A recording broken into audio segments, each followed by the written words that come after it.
무릎을 탁 치게 만드는 명쾌하고 속 시원한 정치 방담.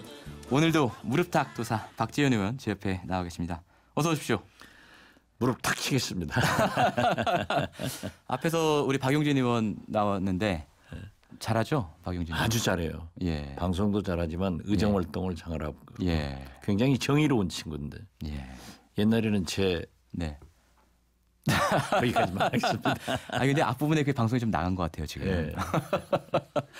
그 말씀은 이제 비공식적인 말씀으로 철회하신 걸로 하고. 박용진 의원 예. 다음에 하니까 제가 꿀려버립니다.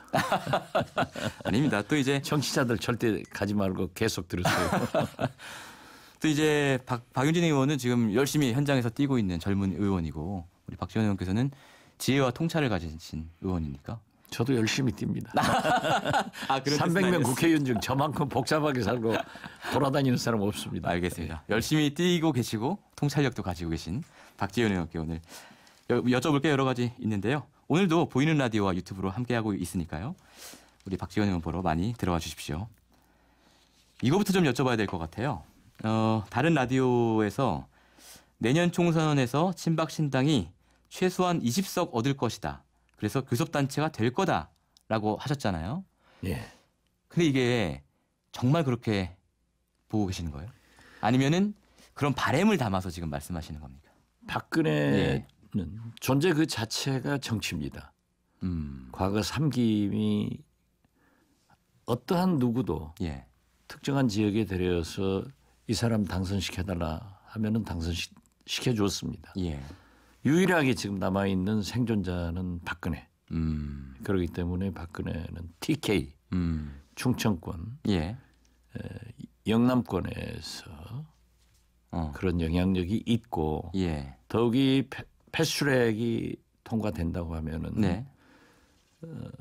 목포 같은 그런 호남에서도 박근혜에 대한 일정 지지도가 있어요. 예. 그렇기 때문에 훨씬 더 유리하다. 그렇죠. 연동형 비례대표제가 일부 도입되더라도. 예. 그래서 저는 박근혜 자체가 정치 예. 그리고 추정 세력이 많기 때문에 그렇게 4, 50석은 어렵지만은 예.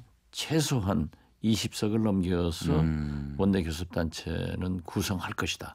그리고 박근혜 성격상 예. 자기를 탄핵한 사람들은 예. 어떠한 경우에도 용서하지 않는다. 예. 그러고 보니까는 자기가 법무장관 시키고 총리시키고 자기 때문에 대통령 권한대행 됐지만 황교안 대표가 자기에 대해서 현직에 있을 때 아무 말 하지 않으니까 유영아 변호사를 통해서 아니다. 그렇죠. 이미 황교안 대표는 박근혜 눈밖에 난 사람이에요. 예.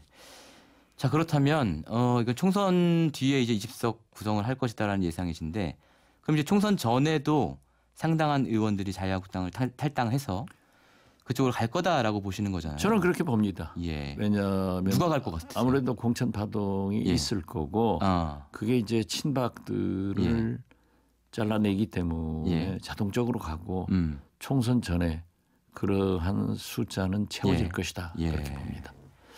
누가 갈 것인가 하는 문제에 대해서 홍문정 의원 외에는 제가 말하면 안 됩니다. 뭐 좀 가능성 높은 사람 이니셜이라도 한두 개 좀. 거기까지 잘 모릅니다. 모르세요? 알겠습니다. 모르시는 게 있군요. 모르는 것도 알아도 말 못하는 사정. 예. 알겠습니다.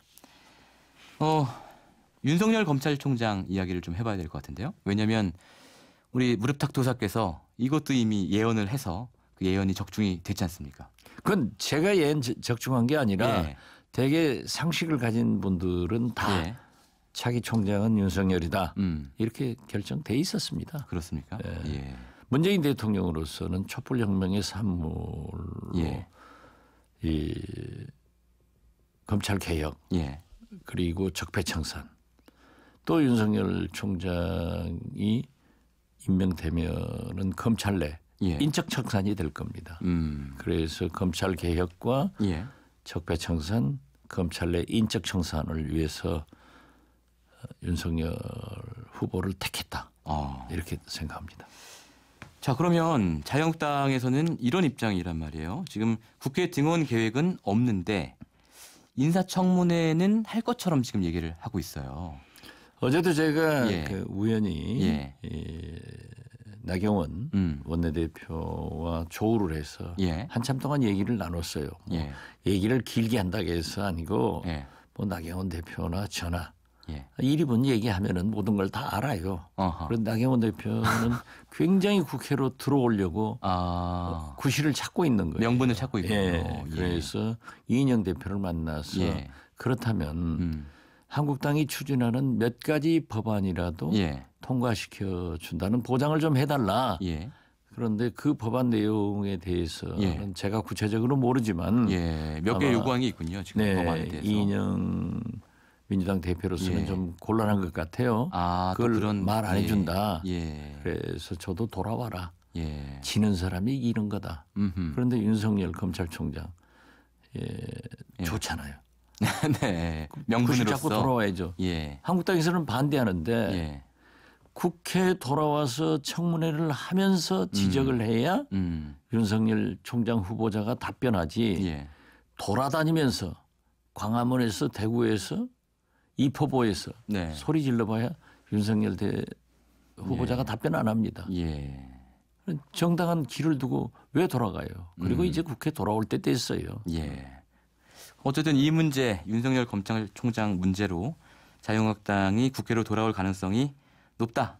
이렇게 보고 저는 계시는 그렇게 거고요. 봅니다. 예. 안 오면 손해다. 예. 그리고 지금 추경도 심의를 예. 안 함으로써 예.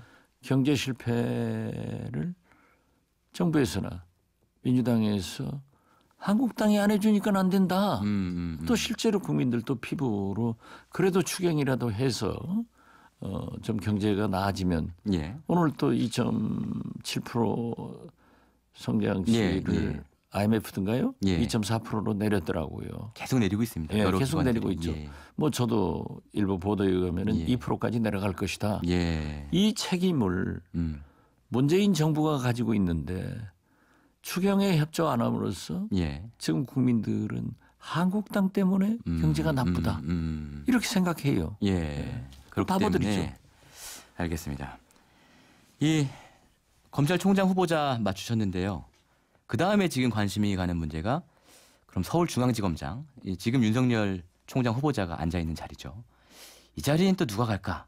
이게 관심이거든요. 화평이 많이 나오던데요. 예, 예. 제가 볼 때는 소윤, 대윤이 검찰총장 됐으면은 예. 역시 같은 팀으로 소윤이 갈 것이다. 윤대진 검사.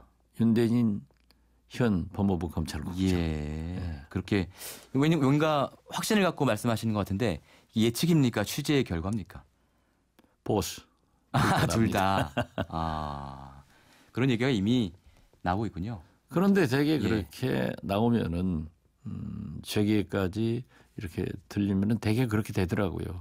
그런데 이 경쟁자들이 저를 미워할 것 같아서 아마 소윤이 될 거예요. 예. 오늘 무릎탁도사의 예언으로 저희가 접수하고요. 또 이제 의원님 나오셨으니까 남북관계 문제 안 여쭤볼 수가 없습니다. 지금 그 김정은 위원장이 트럼프 대통령한테 보낸 친서에 흥미로운 대목이 있다라고 이제 문재인 대통령이 공개를 했단 말이에요. 대체 이게 뭘까? 이 흥미로운 대목, 물론 이제 친서를 못 보셨겠지만 한번 좀 예측을 좀 해보시면 어떨까요? 저는 흥미로운 그 신중한 문재인 대통령께서 말씀하셨다고 하면은 김정은 위원장이 트럼프 대통령에게 대화를 제의했다. 이렇게 해석합니다. 대화를 제의했다. 예. 지금 현재는 대화를 안 하고 있지 않습니까? 그래서 대화를 제의하는 것은 북미 정상회담 할 용의가 있다. 그 정도가 있기 때문에 신중한 문재인 대통령께서 흥미로운 그런 것으로 표현했지 않는가. 제발 저한테 친서를 좀 보여줬어야 되는데. 근데 대화를 제의했다. 그러니까 정상회담의 가능성을 열어놓은 거죠.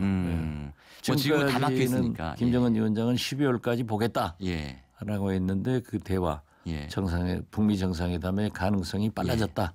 이런 것을 암시하는 글을 보냈지 않겠는가. 그렇게 보고 계시고요.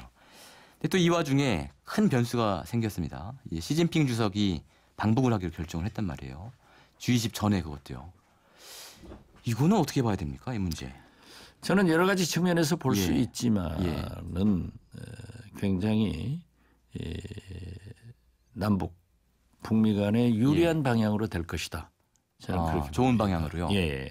왜냐하면은 사실 중국이 북한의 핵무장을 제일 싫어합니다.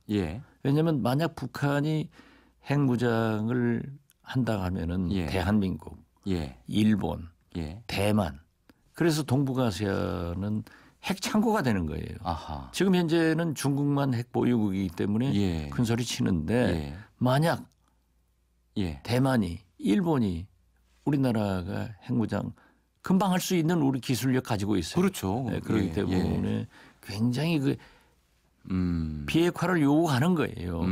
여기에 G20에서 트럼프 대통령을 만난다고 하면 아무래도 무역 전쟁 때문에 지금 중국 경제도 죽을 지경이거든요. 무엇인가 더 해야 된단 말이에요. 그러니까 트럼프 대통령이 가장 절실한 것은 김정은 위원장과의 비핵화 문제이기 때문에 본래 중국의 정책도 그러하기 때문에 물론 가서 북중 혈맹 관계를 과시해 주는 것도 있지만 저는 오히려 G20에서 만날 트럼프 대통령에게 좋은 선물을 하기 위해서 김정은 위원장을 경제적 지원을 해 주지만은 비핵화로 또 북한과 대화해라. 죄송합니다. 미국과 대화해라 하는 것을 촉매제 역할을 할 거예요. 단 여기에서 북한이 중재자로 우리 문재인 대통령을 선택하지 않고 트럼프를 선택했다고 하면은 이것은 진짜 코리아 패싱 이런 문제도 있을 수 있지만 그러나 김정은 위원장도 영리한 사람이기 때문에 경제 지원은 문재인 대통령만이 가능하다. 이런 생각을 하고 있기 때문에 뭐 일종의 다자 외교를 하는 것뿐이지 결코 코리아 패싱은 저는 없을 것이다 이렇게 봅니다. 좋은 방향으로 해석을 저는 좋은 방향으로 봅니다. 물론 나쁜 방향도 있어요. 그렇지만은 그 나쁜 방향은 표면적인 이유이지. 북중 예를 들면은 북중러 지금 푸틴하고도 만났지 않습니까? 이런 혈맹 관계가 되면은 또 우리는 한미일이 되거든요. 그런데 우리가 지금 일본하고도 사이가 안 좋죠. 껄끄럽기 때문에 이러한 것에 대해서 이렇게 블락으로 되면은 남북 간에는 안 좋습니다. 알겠습니다. 그리고 이제 이런 일이 있었잖아요. 북한 선박이 동해상으로 내려와서 삼척항에 정박을 했는데 아무도 모르고 있다가 이 사람들이 휴대폰 빌려달라 이렇게 해서 지금 알게 된 거 아닙니까? 글쎄요, 지금 뭐 해상 경계에 좀 구멍이 뚫린 거 아니냐 이런 우려도 나오고 있는데. 심판 해상 노크 기순인데 사실 김대중 대통령의 햇볕 정책은 튼튼한 안보, 한미 동맹, 한미일 공조, 중국과 러시아의 협력 속에서 이루어지는 겁니다. 지금 현재 남북 대화를 활발하게 하기 위해서는 문재인 정부에서도 튼튼한 안보를 하고 있다는 것을 국민한테 보여줘야 더 국민적 신뢰가 있을 건데 이건 뭐 실수라고 하기에는 너무 큰 실수고 너무 큰 잘못입니다. 알겠습니다. 만약 그러한 것이 있다고 하면은 즉각 발표를 하고 그 책임자에 대한 엄벌에 처하는 모습을 보였다고 하면은 좋았을 건데 아직까지 그러한 진상도 구체적으로 발표하지 않고 여기에 대한 군인 아니에요. 책임도 묻지 않고 있는 것은 좀 국민들에게 안보를 등한시하고 있는 것으로 보인다. 그래서 즉각 조치해라 하는 말씀드립니다. 마지막으로 진짜 짧게요. 손혜원 의원이 어제 기소가 됐지 않습니까? 불구속 기소긴 하지만 이 문제에 또 깊이 관련되어 계셨기 때문에 어떻게 보시는지.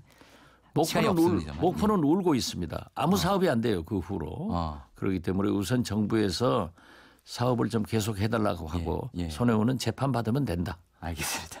오늘 말씀 여기까지 듣겠습니다. 감사합니다. 네, 감사합니다. 박지원의 무릎탁 도사였습니다.